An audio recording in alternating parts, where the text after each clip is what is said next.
نحمد صلی اللہ رسول الکریم اما بعد فاعوذ باللہ من الشیطان الرجیم بسم اللہ الرحمن الرحیم السلام علیکم ورحمۃ اللہ وبرکاتہ۔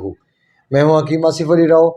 آج کا جو موضوع ہم ترتیب دے رہے ہیں وہ اسپیشل اس حوالے سے ہے کہ ہمارے بہت سارے دوست یہ تصور کرتے ہیں کہ اگر ہمیں خوراک کے بارے میں انفارم کر دیا جائے تو ہم خوراک کھائیں گے، ہم ٹھیک ہو جائیں۔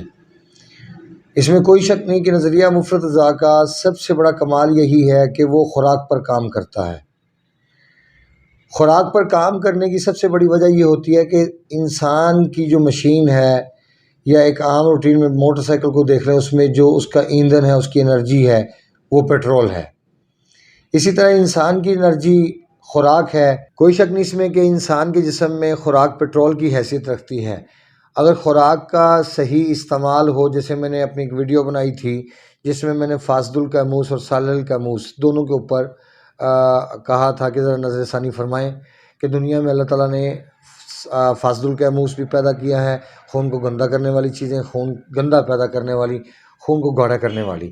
اسی طرح سالل القیموس خون کو صاف کرنے والی چیزیں، پتلا خون پیدا کرنے والی چیزیں، اور ان کا دباؤ انسان کے مسکولر سسٹم پر زیادہ نہیں ہوتا، جبکہ فاسد القیموس جو چیزیں ہیں وہ مسکولر سسٹم کو تباہ کر دیتی ہیں، اس کے اوپر دباؤ کو اتنا شدید کرتی ہیں کہ انسان کی نفسیات بھی متاثر ہونا شروع ہو جاتی ہے۔ اب آتے ہیں ہم اپنے اصل موضوع کی طرف۔ چونکہ باتوں کا تسلسل اگر نکلے گا تو بہت رستے سامنے آتے چلے جاتے ہیں، جس کے اوپر اگر ہم بات کرتے جائیں گے تو پھر ہم آگے ہی آگے نکلتے جائیں گے، ہمارا اصل موضوع ہماری آنکھوں سے اوجھل ہو جائے گا۔ اب یہاں پہ ہم چونکہ بات کر رہے ہیں آپ کی خوراک کے حوالے سے، کیا خوراک سے ہم کسی عضو کو ایکٹیو کر سکتے ہیں؟ میں نہیں سمجھتا کہ خوراک سے ڈائریکٹ کسی عضو کو ایکٹیو کیا جا سکتا ہے۔ اس کی وجہ یہ ہے کہ سب سے اہم چیز ہوتی ہے انسان کے اندر کا سسٹم اگر بلاک ہے، اگر وہ رکا ہوا ہے تو اوپر سے خوراک ڈالنے کا آپ کو کیا فائدہ ہوگا؟ کبھی بھی آپ کو فائدہ نہیں ہو سکتا۔ اس کی سب سے بڑی وجہ یہ ہوتی ہے کہ اللہ رب العزت نے دنیا کے اندر جو اتنا چیزوں کا تسلسل فرمایا، جو اتنی ساری چیزیں پیدا فرمائیں، جیسے مثال کے طور پہ سوزش کو ریموو کرنے کے حوالے سے بہت ساری ادویات موجود ہیں، اسی طرح کانسٹیپیشن کے حوالے سے بہت ساری ادویات موجود ہیں، جیسے شدید قبض ہے اس کے لیے الگ ادویات موجود ہیں، اسی طرح جو دردیں ہیں ان کے حوالے سے الگ چیزیں موجود ہیں۔ اسی طرح اللہ رب العزت نے سارا نظام الگ الگ ترتیب دیا، کیونکہ وہ میرے اللہ کا نظام ہے، وہ کون سا کسی انسان کا بنایا ہوا نظام ہے کہ جس کے اندر کوئی چیز ادھوری رہ جائے۔ اب یہاں پر دیکھتے ہیں کہ ہم خوراک کے ذریعے اگر ہم کسی چیز کو ایکٹیو کرنے کی کوشش کریں گے تو کیسے ایکٹیو کر پائیں گے۔ مثال دیتا ہوں میں آپ کو کہ جیسے اگر ہمارا دل بلاک ہے، ٹھنڈک کی وجہ سے ہمارا دل رک گیا ہے، وہ تسکین کی حالت میں، اس کی ورکنگ سلو ہو چکی ہے، رطوبات انسان کے جسم میں بڑھ چکی ہیں، آپ کا دل بالکل سلو ہو جائے گا، بالکل کام نہیں کرے گا اور وہ تسکین کی حالت میں چلا جائے گا۔ ایسی حالت میں انسان کی باڈی میں حرارت بہت کم ہو جاتی ہے۔ اب اگر دل کو ایکٹیو کرنا ہے تو سب سے پہلے خوراک میں ہم یہ دیکھیں گے کہ وہ چیزیں استعمال، چونکہ جو رطوبات ہیں یہاں پر کانسٹیپیشن ہونا ممکن نہیں، کیونکہ جہاں پہ رطوبات ہوتی ہیں وہاں پہ کبھی بھی کانسٹیپیشن نہیں ہوتی۔ کانسٹیپیشن ہمیشہ اس جگہ پہ ہوتی ہے جہاں پہ رطوبات کی کمی واقع ہوتی ہے اور خشکی بڑھ جاتی ہے۔ حرارت میں بھی کانسٹیپیشن ہو جاتی ہے لیکن اس لیول کی نہیں ہوتی یا اس کنڈیشن کی نہیں ہوتی جو خشکی میں انسان کے سامنے کانسٹیپیشن کے مسائل پیدا ہوتے ہیں۔ اب یہاں سے اگر آپ خوراک دینا چاہ رہے ہیں تو سب سے پہلے آپ کو میڈیسن کے ذریعے اس چیز کو اتنا ایکٹیو کرنا پڑے گا۔ جیسے مثال دیتا ہوں، اگر کسی انسان میں رطوبات کی زیادتی ہے تو یقیناً ان کا پخانہ نرم آئے گا، یا دن میں 2 مرتبہ آئے گا یا 3 مرتبہ آ جائے گا، سنگرینی کی صورتحال پیدا ہو جائے گی۔ اب یہاں پر قبض کو پیدا کرنے کے حوالے سے چونکہ پتلا پخانہ آ رہا ہے، یہاں پہ ہریڈ کا استعمال کروایا جا سکتا ہے، بہیڑے کا استعمال کروایا جا سکتا ہے، آملے کا استعمال ایگزامپل میں آپ کو دے رہا ہوں۔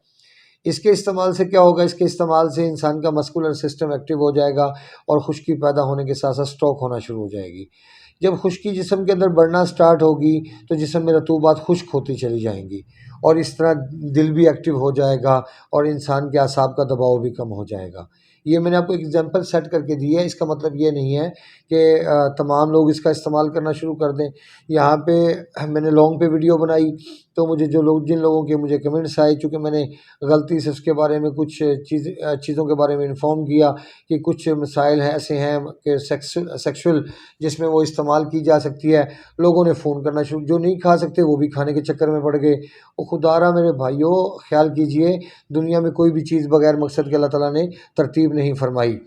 اب یہاں سے اگر ہم مثال کے طور پہ یہ دیکھتے ہیں کہ جگر ایکٹیو نہیں ہے، تیزابیت جسم میں بڑھ چکی ہے، خشکی بڑھ چکی ہے، کانسٹیپیشن ہے، لیور ایکٹیو نہیں ہے، جگر تسکین کی حالت میں ہے، تو یہاں پہ سب سے پہلے خوراک دینے سے پہلے آپ کو جگر کو ایکٹیو کرنا پڑے گا۔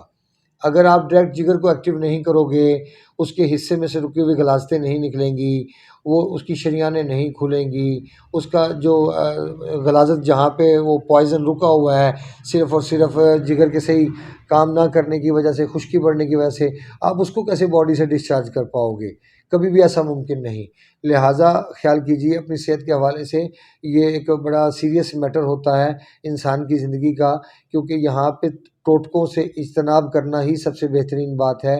اسی لیے میری کوشش ہوتی ہے کہ میں اپنی ویڈیوز کے اندر کوئی بھی ایسی چیز نہ بتاؤں جو کہ ایک ایسا انسان استعمال کرے جس کو اس کی ضرورت نہیں۔ ہاں، اگر تسلی ہو جاتی ہے کہ واقعی اس بندے کے لیے یہ چیز بہترین ہے تو پھر اس کو آنکھیں بند کر کے استعمال کروایا جا سکتا ہے، کیونکہ اللہ رب العزت کا بنایا ہوا نظام قانون سے خالی نہیں۔ جب بھی آپ پازیٹیو قدم اٹھاؤ گے اس کے پازیٹیو نتائج ملیں گے، جب بھی آپ نیگیٹیو قدم اٹھاؤ گے نیگیٹیو نتائج ملیں گے۔ تو لہٰذا ڈائریکٹ خوراک کے ذریعے اپنی خون پیدا کرنے کی کوشش مت کیجیے۔ اکثر لوگ شکایت کرتے ہیں کہ ہم سب کچھ کھاتے ہیں کچھ نہیں بنتا، وہ بنتا اسی لیے نہیں کیونکہ جگر سٹاپ ہے، جگر کی ورکنگ ڈسٹرب ہو چکی ہے خشکی کے بڑھنے کی وجہ سے، کیونکہ جگر کا جو اللہ پاک نے کنڈیشن ہے، جو اس کی فارمولیشن ہے، وہ ہیٹ اپ ترتیب دی ہے، گرم ہے، وہ حرارت میں کام کرتا ہے۔ اگر جسم کا خون گاڑھا ہو گیا تو آپ کا جگر کیسے کام کر پائے گا؟ یہ اگر کوئی سمجھا سکتا ہے تو ضرور سمجھائے مجھے، ورنہ اس کو چاہیے کہ اپنے جگر کی حفاظت کرے، کیونکہ گاڑی کے اندر سب سے اہم چیز ہمارے سامنے لیور ہوتا ہے۔ اگر لیور کو بریک کر دیا جائے، اس کو جام کر دیا جائے تو انسان کو زندگی کے لالے پڑ جائیں گے۔ انسان کے جگر اگر خراب ہو جائے اور گاڑی کا لیور اگر خراب ہو جائے، اس کو سٹاپ کر دیا جائے، آپ کی گاڑی جتنی مرضی مہنگی ہے آپ ٹریول کرنے کے قابل نہیں۔ لہٰذا سمجھیے انسانی زندگی بہت بہترین اللہ پاک نے ایک طریقے پر بنائی ہے، اور اس کو کھانے پینے کے حوالے سے آزاد مت چھوڑیے۔ یہ دنیا کے اندر جو اس وقت ہمارے آس پاس جو کھانے چل رہے ہیں، یہ سوائے کہ انسان کی زندگی کی تباہی کے اور کچھ نہیں۔ اگر آپ صالح خوراک نہیں کھائیں گے تو آپ کے جسم کے اندر وہ انرجی، وہ طاقت پیدا نہیں ہوگی جو پازیٹیو اور نیگیٹیو کو پہچاننے کی صلاحیت رکھے، اور نہ ہی آپ کی نفسیات بیلنس ہو پائیں گی، اور یہ چیزیں انسان کے لیے نقصان کا باعث ہوتی ہیں۔ اپنے دوست احباب کا خیال رکھیں، ملتے ہیں انشاءاللہ مزید انفارمیٹیو ویڈیو کے ساتھ۔ وما علینا الا البلاغ المبین۔ السلام علیکم ورحمۃ اللہ وبرکاتہ۔